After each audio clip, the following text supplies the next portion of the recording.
가지고 하나님 말씀을 나누었습니다. 하나님의 사람이라 일컬어지는 한 선지자와 그리고 베델의 한 늙은 선지자, 이렇게 두 선지자를 통해서 하나님께서 우리를 교훈하셨습니다. 그 교훈은 무엇이었습니까? 하나님의 말씀은 반드시 이루어진다라는 것이었죠. 하나님의 말씀이 중심인 것입니다. 프톨레미의 이야기와 코페르니쿠스의 이야기를 드렸어요. 지구가 있고 태양이 지구를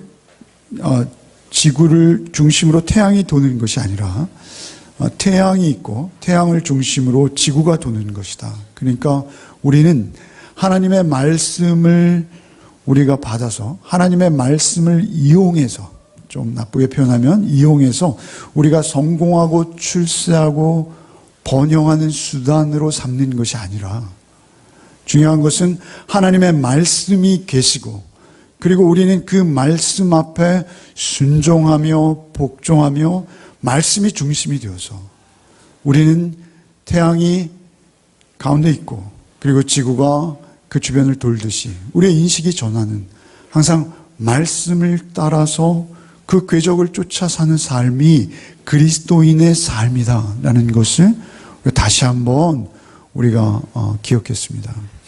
그것이 13장 전체의 내용이었고요. 오늘 우리가 묵상하고자 하는 말씀은요, 17장 전체입니다. 사실은 오늘 우리가 17장에서 17절부터 24절까지만 본문을 이렇게 앞에 띄웠습니다만 너무 길어서 그렇게 했고요.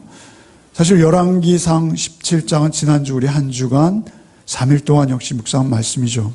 근데 중요한 것은 그 17장 한 장 전체가 세 가지 사건으로 각각 다른 레파토리를 가지고 있습니다만 그 사건은 오직 한 가지를 우리에게 전하고 있습니다. 그래서 그 세 가지 사건을 통해서 우리가 그 주제를 정확히 인식하고 그리고 그 인식된 말씀을 중심에 놓고 우리의 삶을 그 말씀을 따라서 살아가는 삶으로 가져가야 된다라는 것이죠. 그럴 때 그 말씀이 우리에게 생명이 되어진다라는 것이 오늘 우리가 묵상할 17장의 내용이 되는 것입니다. 17장의 내용을 한 가지 주제로 표현하라 하면 그것은 가장 중요한 첫 번째 주제는 무엇이냐면 생명입니다. 생명. 한 단어로 말할 때 그것은 생명입니다. 여러분, 성경이 우리에게 주는 하나님의 말씀의 가장 기쁜 소식은 무엇입니까? 그것은 생명입니다. 우리에게 주시는 복음이에요. 생명. 우리에게 생명 주심이 감사한 것이죠. 그리고 성경은 오직 한 가지 목적으로 기록되었고 우리에게 그것을 주기 원하세요. 무엇이요? 생명 주시기 원하십니다. 하나님께서 우리에게 생명 주시기 원하셔서 성경을 우리에게 주신 것이죠. 그래서 그 성경의 말씀을 쫓아서 우리는 생명의 삶을 살게 되어진 것이다 라는 것입니다. 2절부터 7절까지 말씀을 나누기 전에 1절을 보시면요, 길르앗에 우거하는 자 중에 디셉 사람 엘리야가 아합에게 말하되 내가 섬기는 이스라엘의 하나님 여호와께서 살아계심을 두고 맹세하노니 내 말이 없으면 수년 동안 비도 이슬도 있지 아니하리라 하니라. 엘리야가, 사실 엘리야의 배경, 출생, 성분 이런 게 전혀 언급되어 있지 않습니다. 성경에는. 근데 중요한 건 호련히 갑자기 엘리야가 등장하고 있습니다. 엘리야가 등장해서 그 이스라엘, 북이스라엘의 왕인 아합에게 앞으로 비가 없을 것이다 이렇게 선언하는 것이죠. 여러분, 비가 없는 것 굉장히 큰 재앙이죠. 비는 그들에게 있어서 사실은 생명입니다. 근데 우리가 사실은 그 비가 상징하는 바를 우리가 정확히 할 필요가 있어요. 생명임에도 불구하고 우리가 비가 상징하는 바가 양면적이에요. 그래서 비는 말이죠, 우리의 풍요, 우리의 힘, 우리의 성공, 우리의 번영을 상징하기도 해요.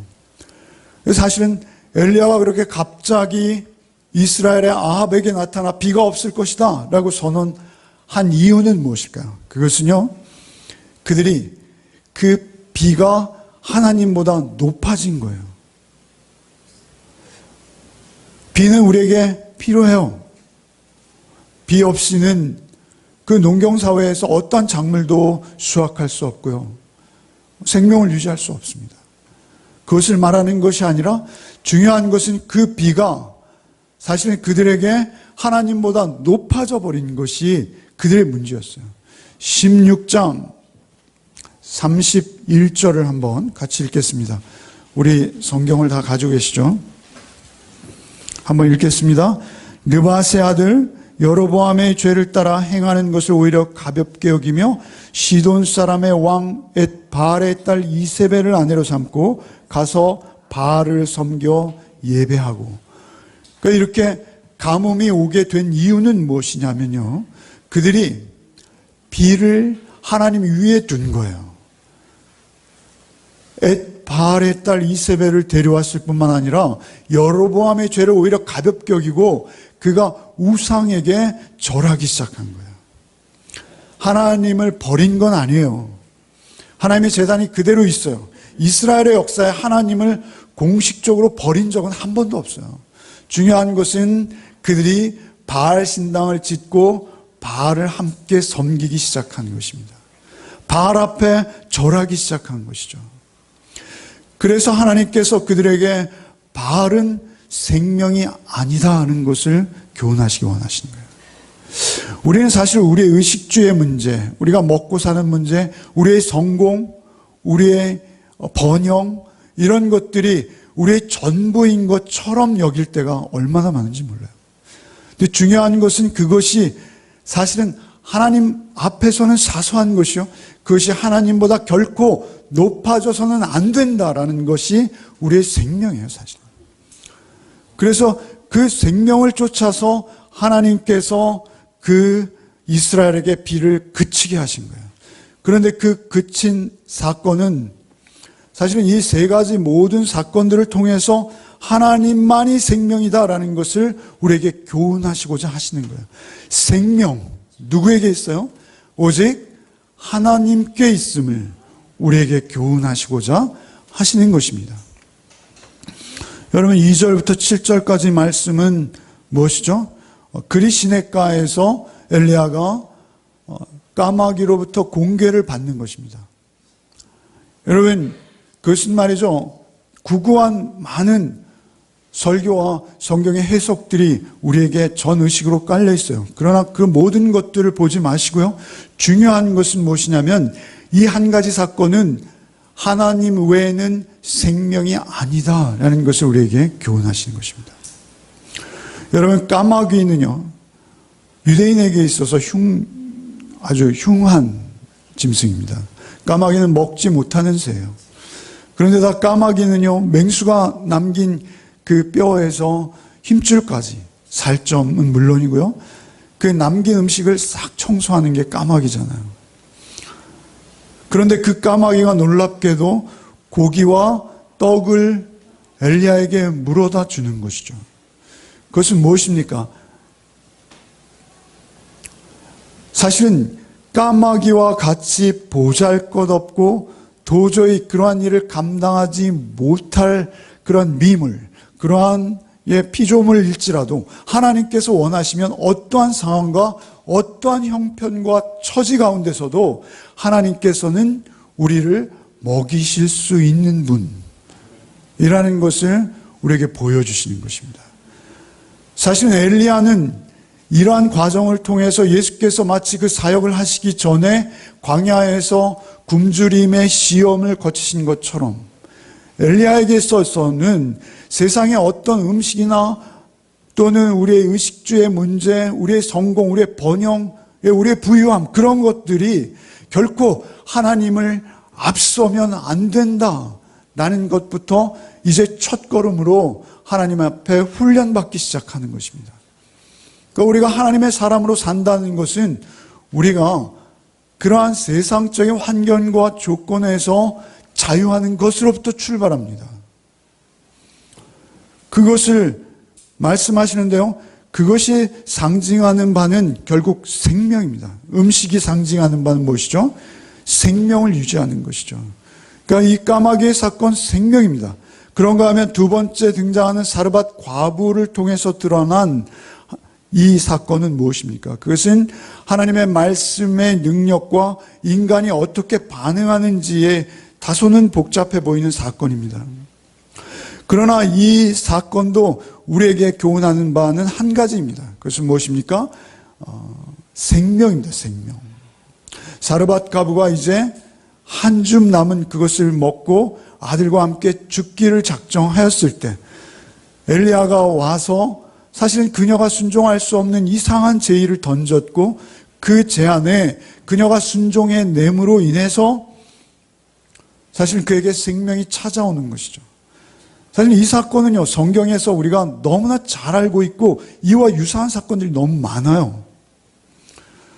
여러분, 이스라엘이 광야에서 만나와 메추라기를 먹죠. 만나는 떡이요, 메추라기는 고기입니다. 중요한 것은 엘리야가 그 그리시네가에서 그때 당시에 부자들만 할 수 있다는 고기를 하루에 2끼씩 먹는 까마귀를 통해서 그것을 체험했듯이 이 여인은 또 우리의 인간의 이성이나 상식으로는 어떻게 그 경지를 알 수 없는 기적, 그것을 통해서 하나님께서 반드시 하나님의 말씀에 순종하며 바알이 아닌 하나님의 말씀 앞에 서는 자는 반드시 하나님이 살리신다.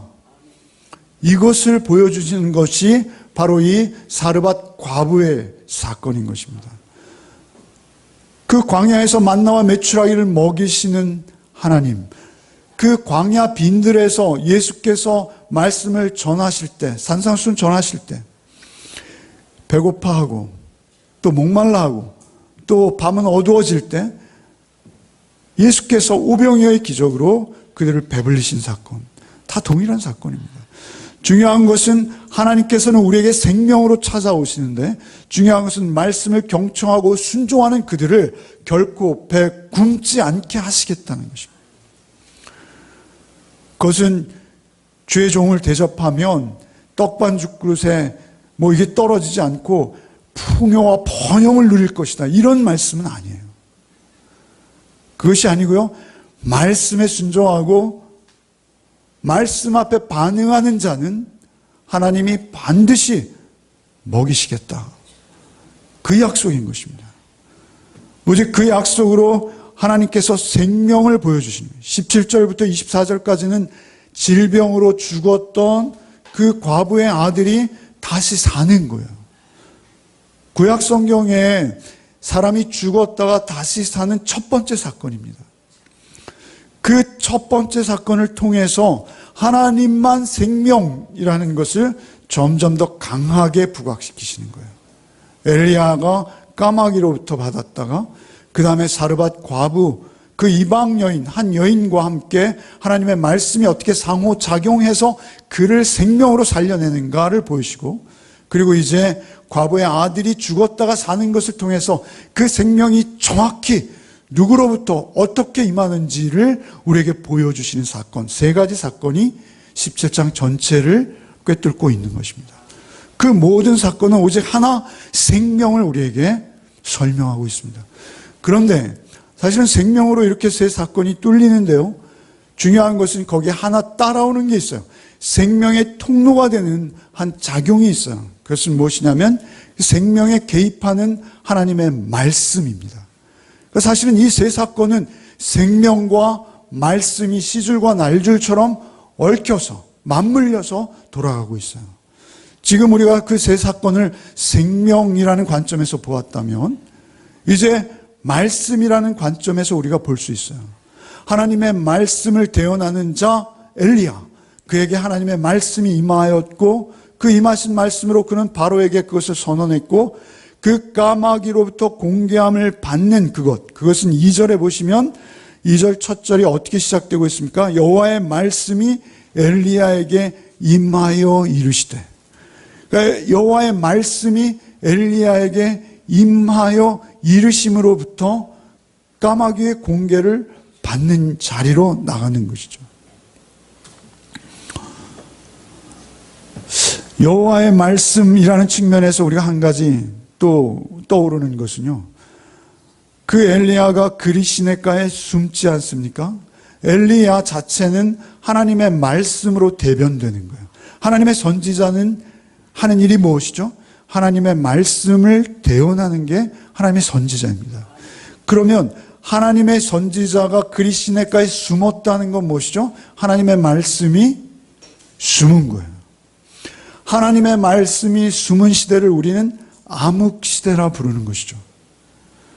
여러분, 아무리 소망이 없고 절망적인 상황 가운데서도 그것이 설령 심판의 하나님의 메시지일지라도 하나님의 음성이 들려오면 희망이 있습니다. 하나님의 음성이 들려오면 거기에는 생명이 살아날 가능성이 있어요. 그런데 중요한 것은 암흑시대의 저주는 무엇입니까? 그것은 하나님의 말씀이 아예 숨어버리는 것입니다.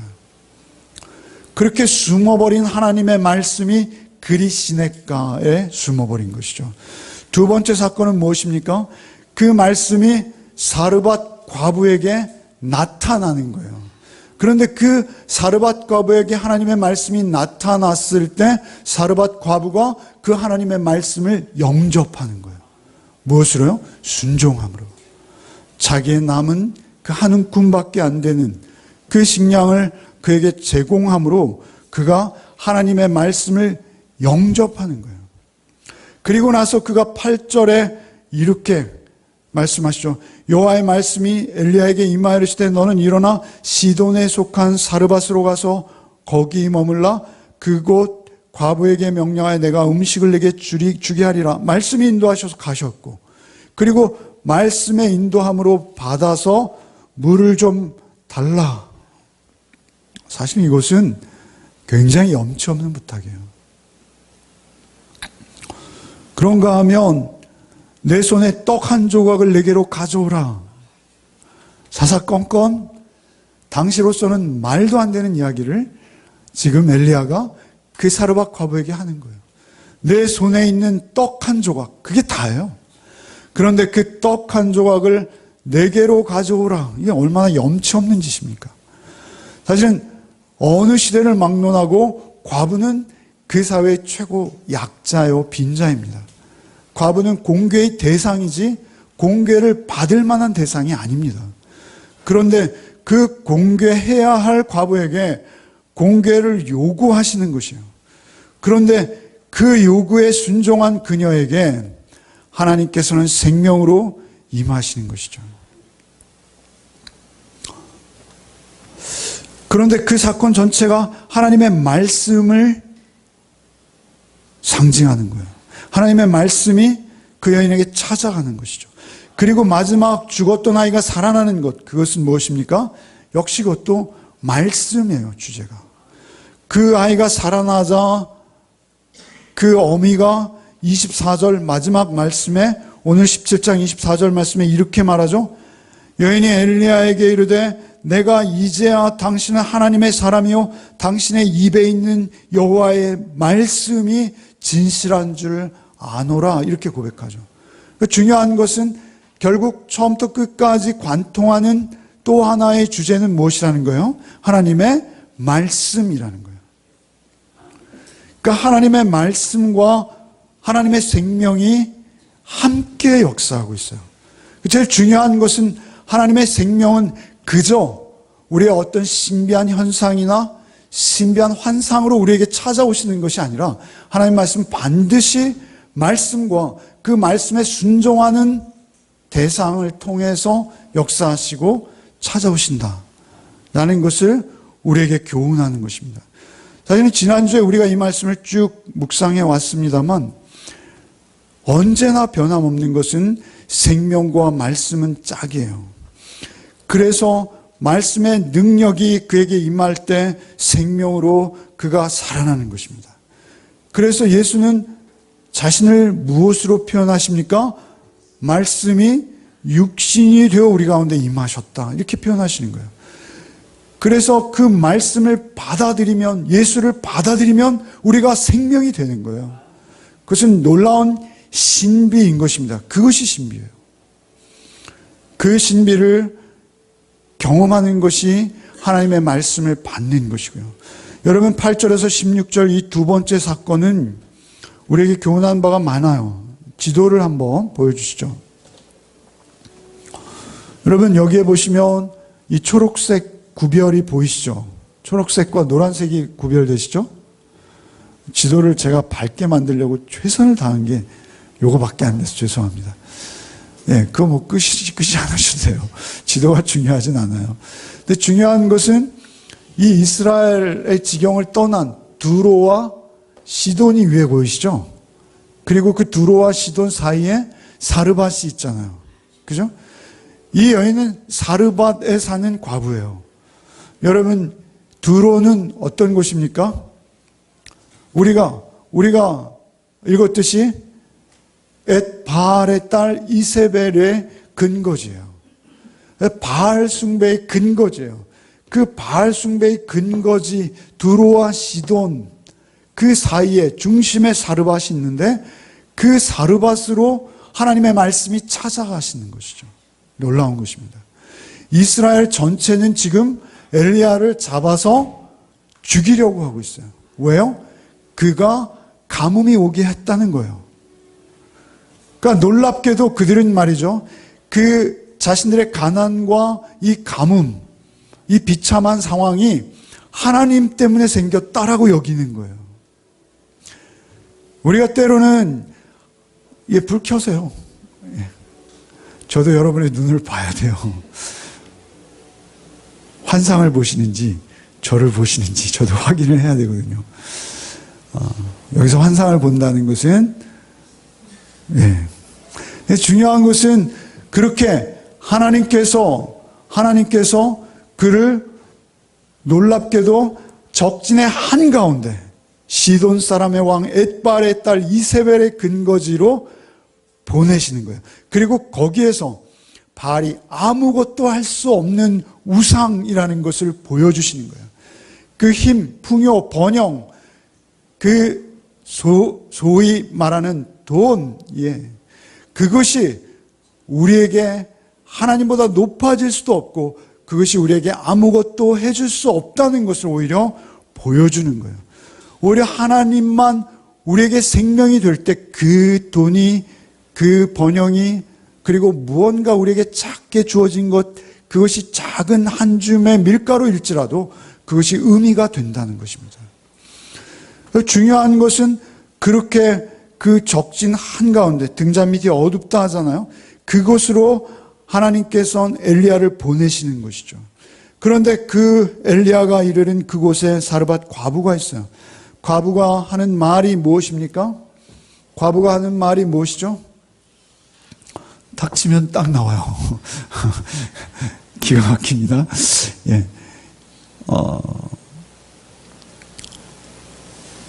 과부가 하는 말, 죄송한데요. 이 전 페이지. 과부가 하는 말이 무엇입니까? 그가 가지러 갈 때 엘리야가 그를 불러 이르되 청하건대 내 손에 떡 한 조각을 내게로 가져오라. 그가 이르되 당신의 하나님 여호와께 살아계심을 두고 맹세하노니 나는 떡이 없고 다만 통에 가루 한 움큼과 병에 기름 조금뿐이라. 내가 나뭇가지 둘을 주어다가 나와 내 아들을 위하여 음식을 만들어 먹고 그 후에는 죽으리라. 사실은 이 히브리어, 나는 가서, 나는 준비하고, 나는 먹고, 나는 죽을 것입니다. 사실은 이것이 그 여인의 처절한 환경을 그대로 드러내고 있는 것입니다.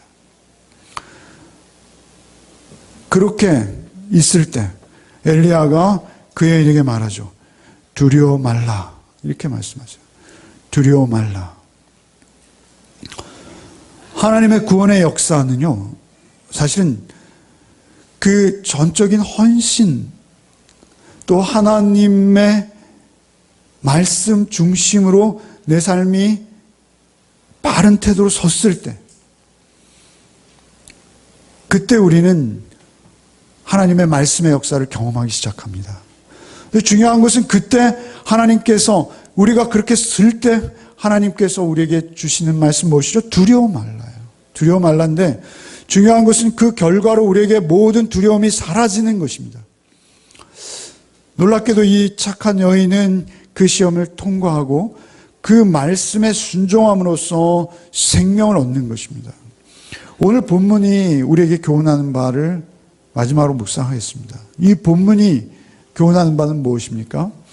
그것은 말이죠,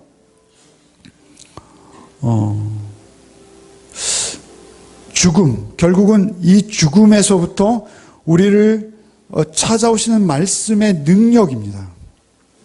여기 한번 18절 한번 같이 읽어볼까요? 18절 같이 한번 읽겠습니다. 크게 읽겠습니다. 여인이 엘리야에게 이르되 하나님의 사람이여 당신이 나와 더불어 무슨 상관이 있기로 내 죄를 생각나게 하고 떼어 내 아들을 죽게 하려고 내게 오셨나이까. 이것은 말이죠, 이 여인의 불평과 원망이에요. 왜 이런 원망이 나오냐면요, 아들이 죽었거든요. 여인이 엘리야에게 이르되 하나님의 사람이여 이렇게 부르고 있어요. 하나님의 사람이여 이렇게 부르는 이유는 그가 하나님의 능력을 경험했어요. 떡반죽을 통해서. 그래서 엘리야를 일단 하나님의 사람으로 인정하고 있는 것입니다. 그런데 하나님의 사람이여 당신이 나와 더불어 무슨 상관이 있기로 내 죄를 생각나게 하고 또 내 아들을 죽게 하려고 내게 오셨나이까. 중요한 것은 말씀과 생명이 씨줄과 날술처럼 우리에게 찾아오셔서 말씀이 임하시고 순종하는 자에게 생명이 풍성하게 임하시는데요, 중요한 것은 그 말씀이 찾아오실 때 우리에게 나타나는 한 가지 현상이 있어요. 그것은 무엇이냐면 말씀 앞에 나를 비추어내는 거예요. 여러분, 말씀은 예수님이시잖아요. 말씀이 육신이 되어셨잖아요. 말씀은 또 하나님이세요. 태초에 말씀이 계셨고 그 말씀이 태초에 천지를 창조하셨어요. 그 창조 가운데 계셨던 하나님과 그 아들 예수는 한 몸이세요. 중요한 것은 말씀이 우리에게 찾아오시면요, 나를 보게 해요. 말씀이 찾아오시면, 하나님이 여러분에게 찾아오시면 내 실존을 보게 해요. 놀라운 것은 하나님이 여러분에 찾아온다는 사실 자체가 놀라운데, 그것이 하나님의 음성으로 여러분에게 기록된 말씀이 여러분에게 성령의 도우심으로 하나님의 음성으로 들려오면요, 나의 누추함과 나의 죄됨과 추함과 나의 모습을 보게 하세요. 사실은 오늘 이 본문과는 전혀 상관없는 듯해 보이는 그러한 말씀이 툭 튀어나와요. 그것은 무엇이냐면 여인이 하는 이 말이에요. 여인이 뭐라 합니까? 나와 더불어 무슨 상관이 있기로 내 죄를 생각나게 하십니까? 당신이 왜 내게 오셔서 내 죄를 생각나게 하십니까? 그러니까 당신의 아들의 죽음, 사르밧 과부의 아들의 죽음을 통해서 사실은 이 여인은 무엇입니까? 자신의 죄가 생각났어요. 그 아들의 죽음이 어떤 원인인지 성경은 말씀하지 않으세요. 그러나 중요한 것은 모든 죽음은 무엇입니까? 죄의 싹시라고 성경은 말씀하세요. 근데 결국은 중요한 것은 그 죽음을 통해서 엘리야, 곧 하나님의 사람이 우리에게 찾아오실 때, 그 말씀이 찾아오실 때 우리는 우리 자신을, 우리 실존을 보게 하신다니까요. 그래서 내가 죽은 자라는 것을 알게 하세요.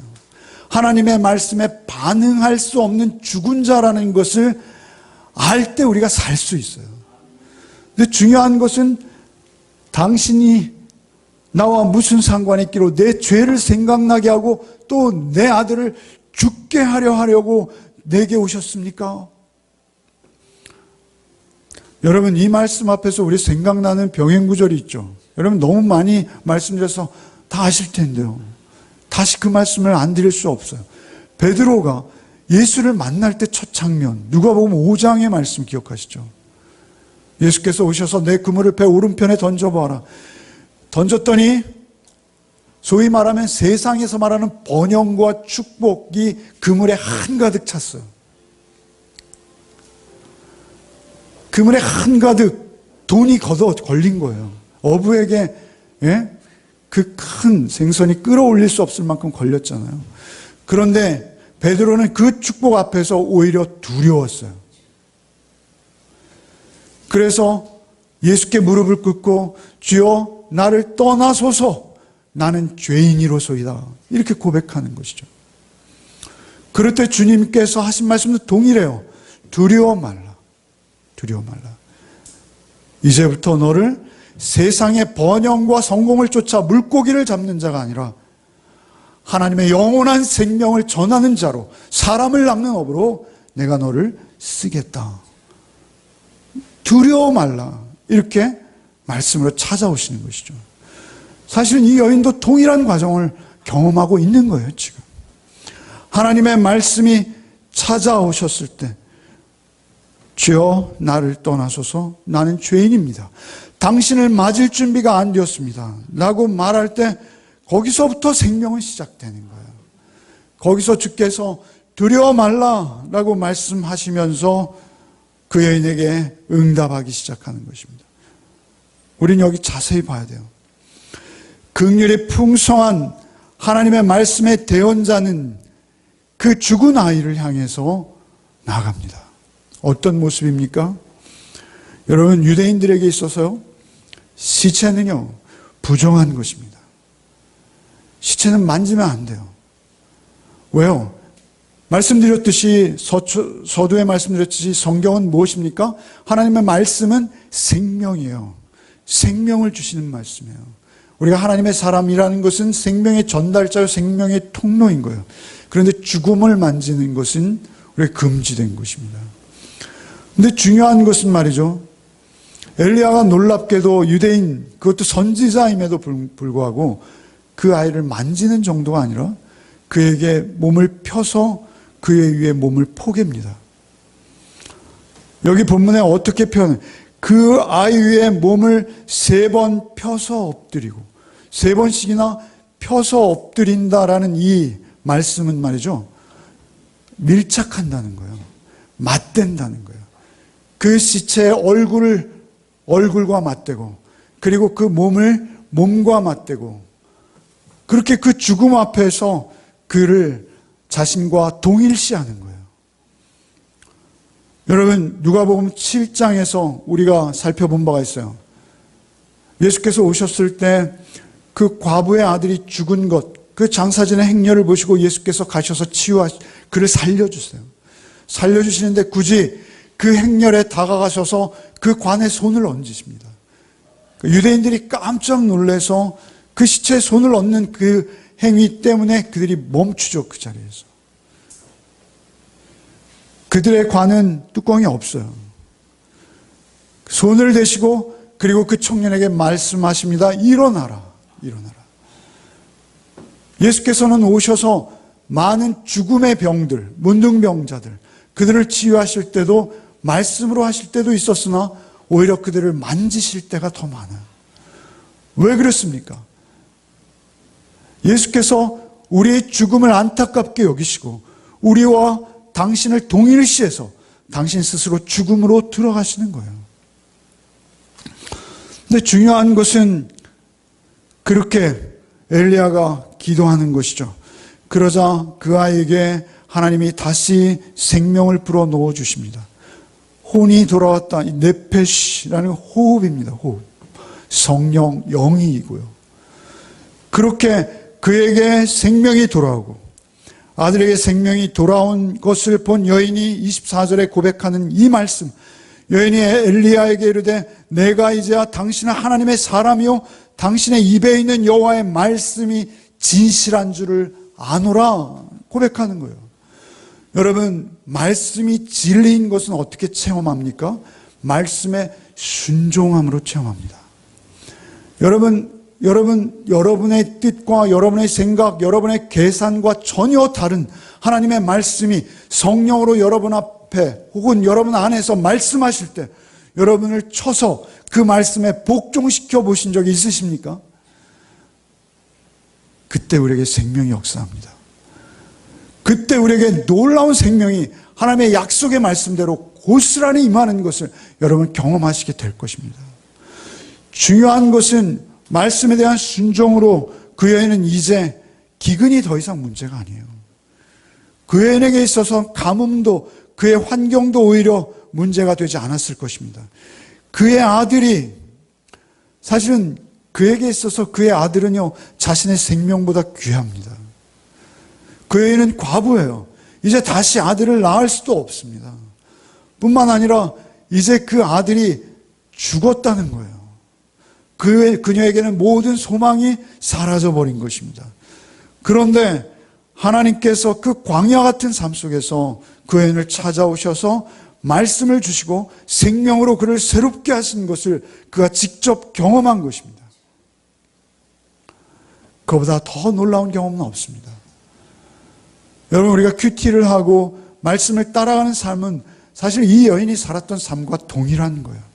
우리가 하루하루 하나님의 말씀을 붙들고 그 말씀을 묵상하고 순종하는 삶을 여러분 살아내셔야 합니다.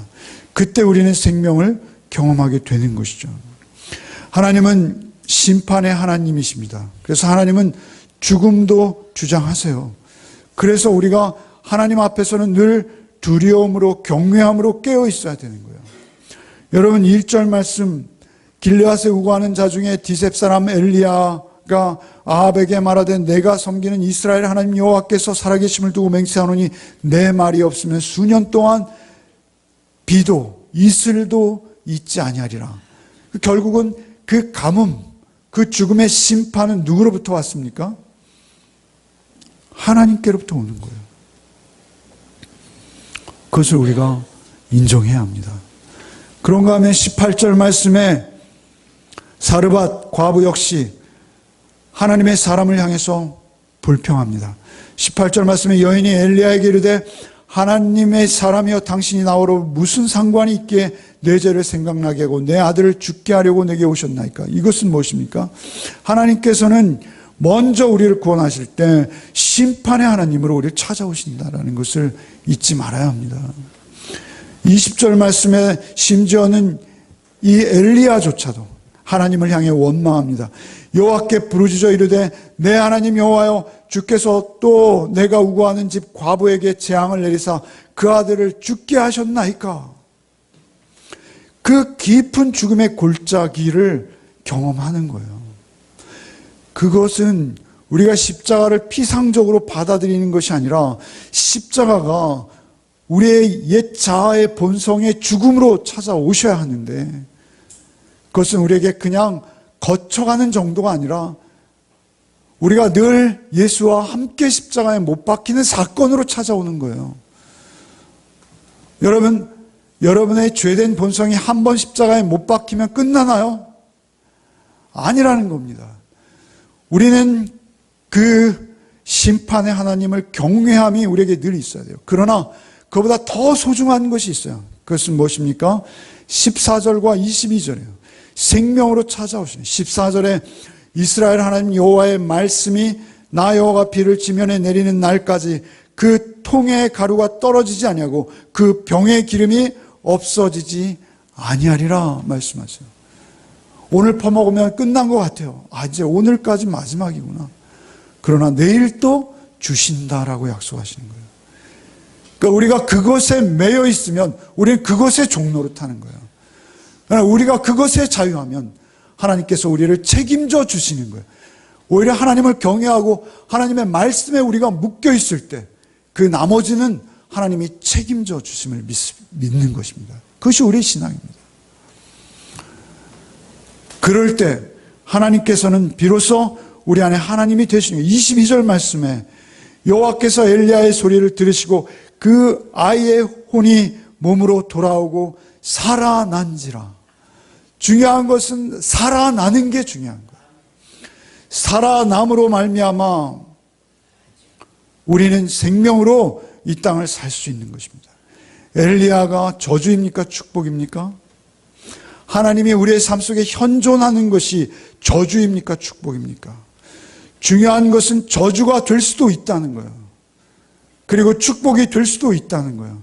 중요한 것은 우리가 그 말씀과 함께 역사하시는 생명 안에 말씀의 순종함으로 말씀을 따라 사는 우리의 책임을 다함으로 우리가 그 하나님의 현존 앞에 바르게 서는 태도를 가질 때 우리는 생명이 되는 것입니다. 하나님께서 그 세상의 어떤 것보다 우월하시고 하나님께서 그 세상의 어떤 것보다 우리에게 최고가 되어지는 것입니다. 그 고백이 여러분에게 말씀으로 날마다 있으셔야 돼요. 여러분, 우리 시대는요, 아합과 바알의 시대입니다. 여러분, 저는 요즘 신문을 잘 보지 않아요. 신문을 하나씩 보면 시간이 너무 많이 소요돼요. 그래서 한 포털 사이트에서 가장 많이 조회된 사건들이 1번부터 16번까지 나오는 포털 사이트가 있어요. 그래서 댓글이 많은 것부터 쭉쭉쭉 봅니다. 16, 그날에 있었던 사건 16가지 보면 그날 돌아가는 세상 이야기 다 나오잖아요. 그죠?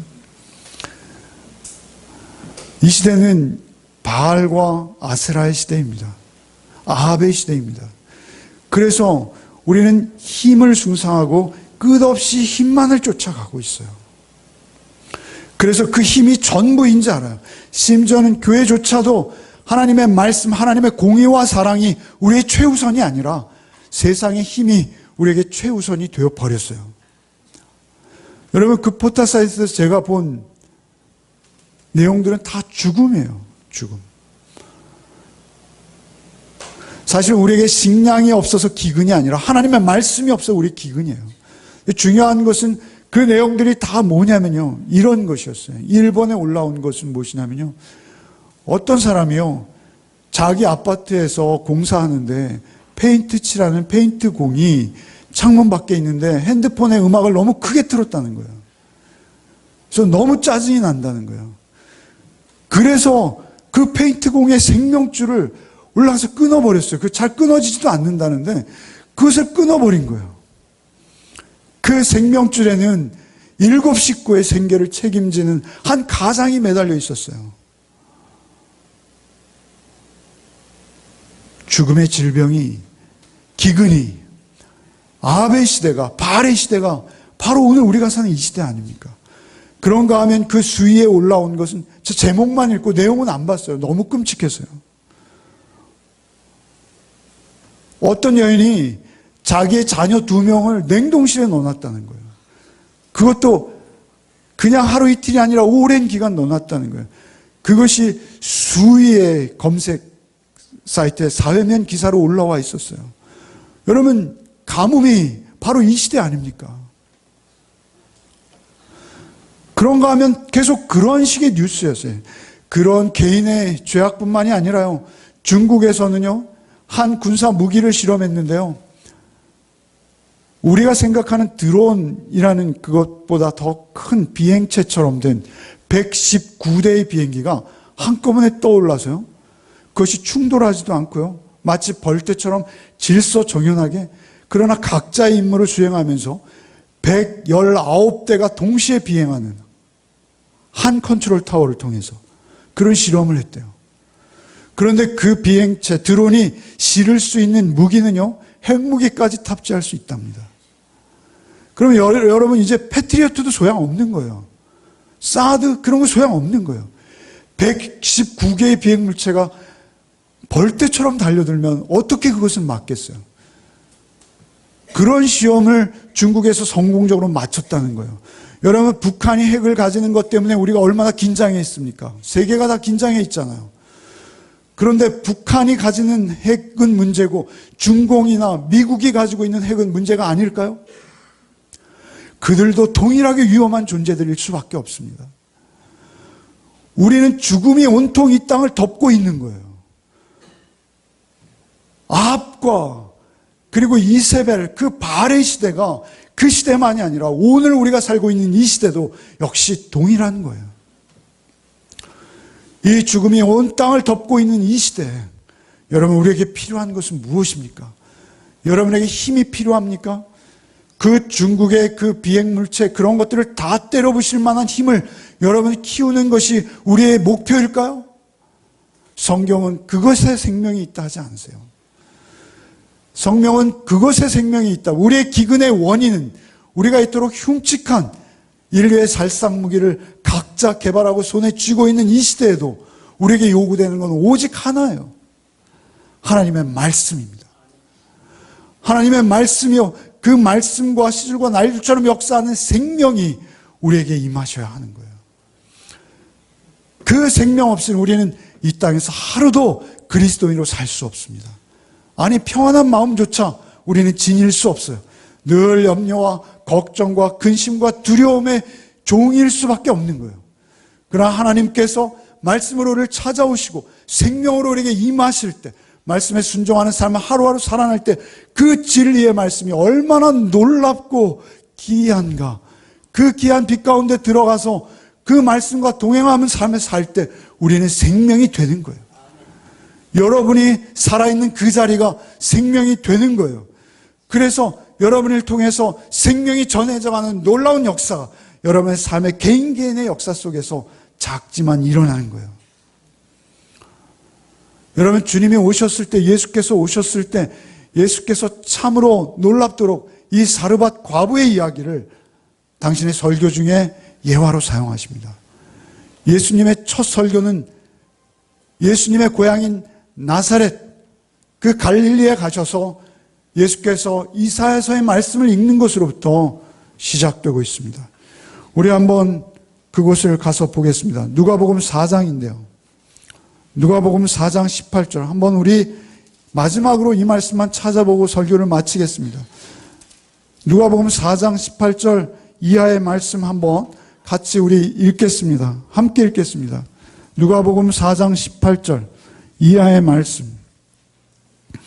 30절까지인데요. 좀 길지만 너무 중요한 말씀 함께 읽겠습니다. 주의 성령이 내게 임하셨으니 이는 가난한 자에게 복음을 전하게 하시려고 내게 기름을 부으시고 나를 보내사 포로된 자에게 자유를, 눈먼 자에게 다시 보게 함을 전파하며 눌린 자를 자유롭게 하고 주의 은혜의 해를 전파하게 하려 하심이라 하였더라. 책을 덮어 그 맡은 자에게 주시고 앉으시니 회당에 있는 자들이 다 주목하여 보더라. 이에 예수께서 그들에게 말씀하시되 이 글이 오늘 너희 귀에 응하였느니라 하시니 그들이 다 그를 증언하고 그 입으로 나오는 바 은혜로운 말을 놀랍게 여겨 이르되 이 사람이 요셉의 아들이 아니냐. 예수께서 그들에게 이르시되 너희가 반드시 의사야 너 자신을 고치라 하는 속담을 인용하여 내게 말하기를 우리가 들은 바 가버나움에서 행한 일을 내 고향 여기에서도 행하라 하리라. 또 이르시되 내가 진실로 너에게 이르노니 선지자가 고향에서는 환영받는 자가 없느니라. 내가 참으로 너에게 이르노니 엘리야 시대 하늘이 3년 6개월간 닫혀 온 땅에 큰 흉년이 들었을 때 이스라엘에 많은 과부가 있었을 때 엘리야가 그 중에 한 사람에게 보내심을 받지 않고 오직 시돈 땅에 있는 사렙다 한 과부에게 뿐이었으며 또 선지자 엘리야스 때 이스라엘에 많은 나병 환자가 있었을 때 그 중에 한 사람도 깨끗함을 얻지 못하고 오직 수리아 사람 나만 뿐이었느니라. 회당에 있는 자들이 이것을 듣고 다 크게 화가 나서 일어나 동네 밖으로 쫓아내어 그 동네가 건설된 산 낭떠러지까지 끌고 가서 밀어 떨어뜨리려 하되 예수께서 그들 가운데로 지나서 가시니라. 예수께서 오셔서 그들에게 말씀하셨 성령이 내게 임하셨다.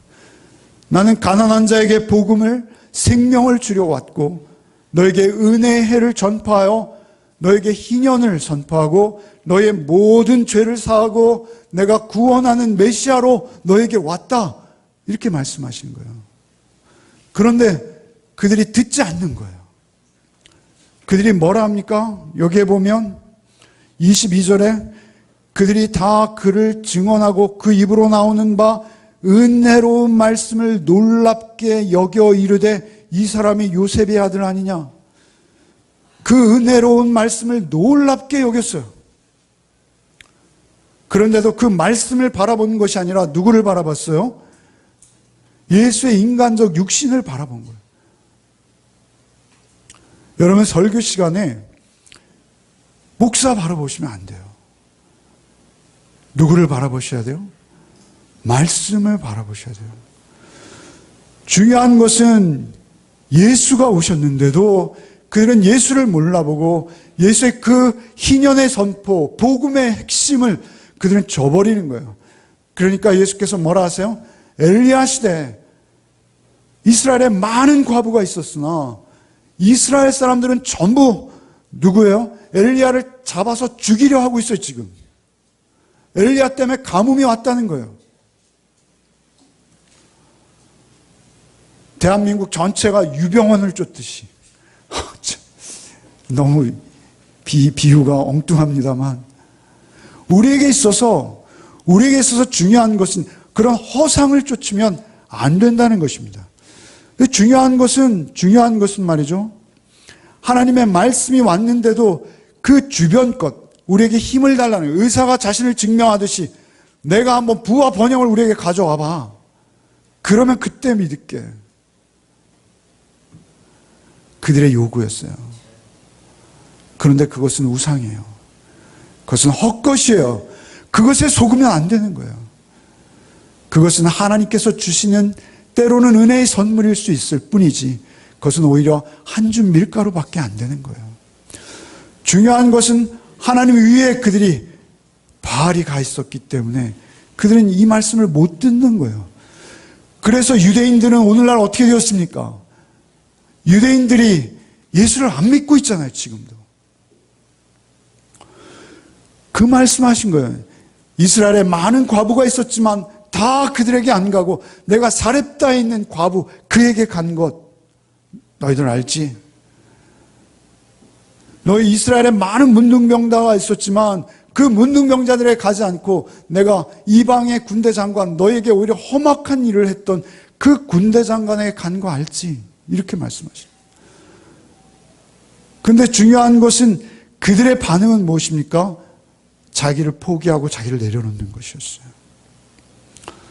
밀가루로 엘리야를 공개하는 것이었고요. 그가 모든 자존심을 내려놓고 요단강에 7번 자기의 몸을 담그는 그런 반응을, 말씀에 순종을 필요로 하는 거예요. 그 말씀에 순종한 자만 구원받는다라고 말씀해요. 그런데 오늘날 우리 영적 이스라엘 누구예요? 오늘날 우리 교회잖아요. 그런데 우리 교회는 그러면 그 유대인들보다 낫습니까? 오늘날 우리 교회가 그 당시에 유대인들 같지 않습니까? 예수의 말씀 자체에 주목해야 되는데 우리는 그 예수의 말씀 자체보다 예배당의 건물, 목사의 어떤 화려한 개인기, 우리의 말씀이 우리에게 떠나버린 거 아닙니까? 우리에게 있어서 중요한 것은 하나님의 말씀 자체입니다.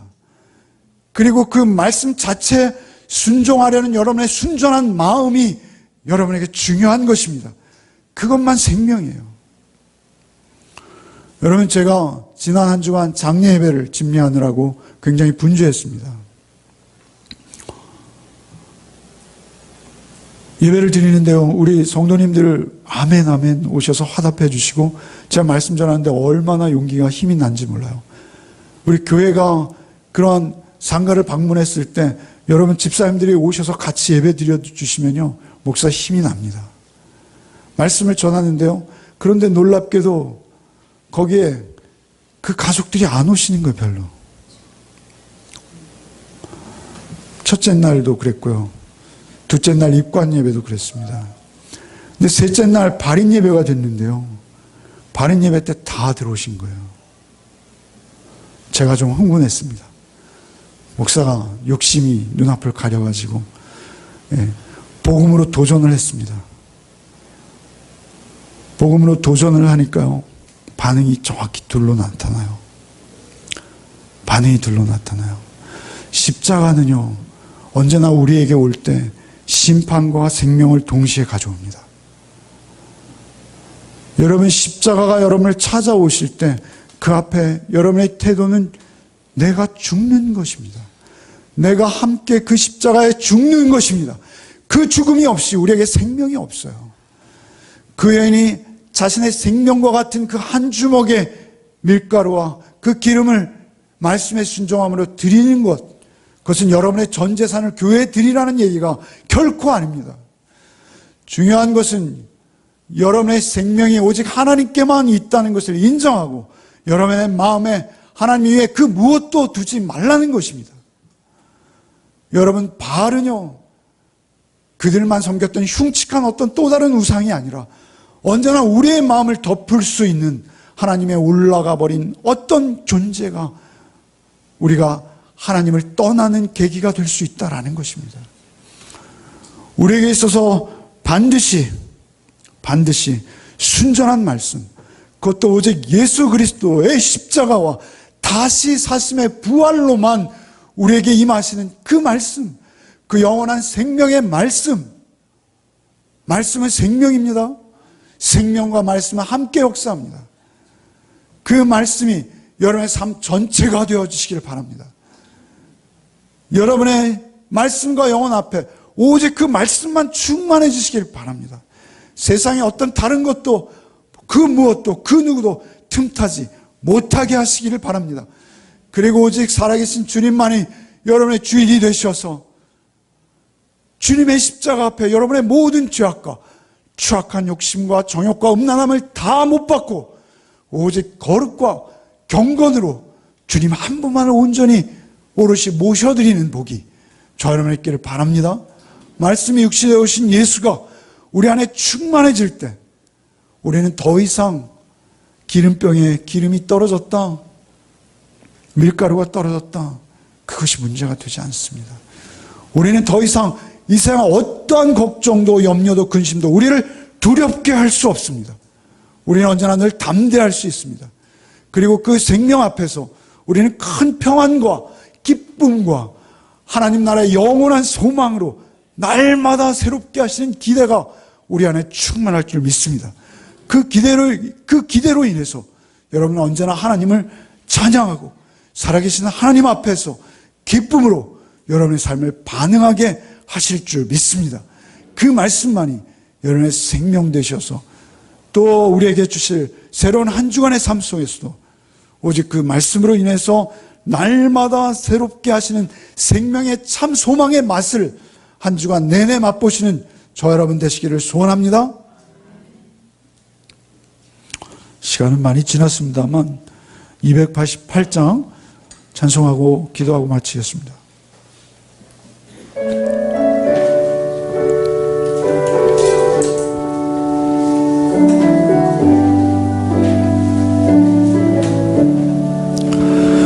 예수를 나의 구주 삼고 성령과 피로써 거듭나니 이 세상에서 내 영혼이 하늘의 영광 누리도다. 이것이 나의 간증이요 이것이 나의 찬송일세. 나 사는 동안 끊임없이 구주를 찬송하리로다. 온전히 주께 맡긴 내 영 사랑의 음성을 듣는 중에 천사들 왕래하는 것과 하늘의 영광 보리로다. 이것이 나의 간증이요 이것이 나의 찬송일세. 나 사는 동안 끊임없이 구주를 찬송하리로다. 주 안에 기쁨 누림으로 마음의 평강이 잔잔하니 세상과 나는 간 곳 없고 구속한 주만 보이도다. 이것이 나의 간증이요 이것이 나의 찬송일세. 나 사는 동안 끊임없이 구주를 찬송하리로다. 하리로다.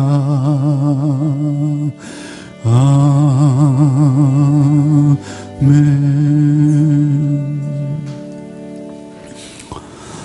하나님,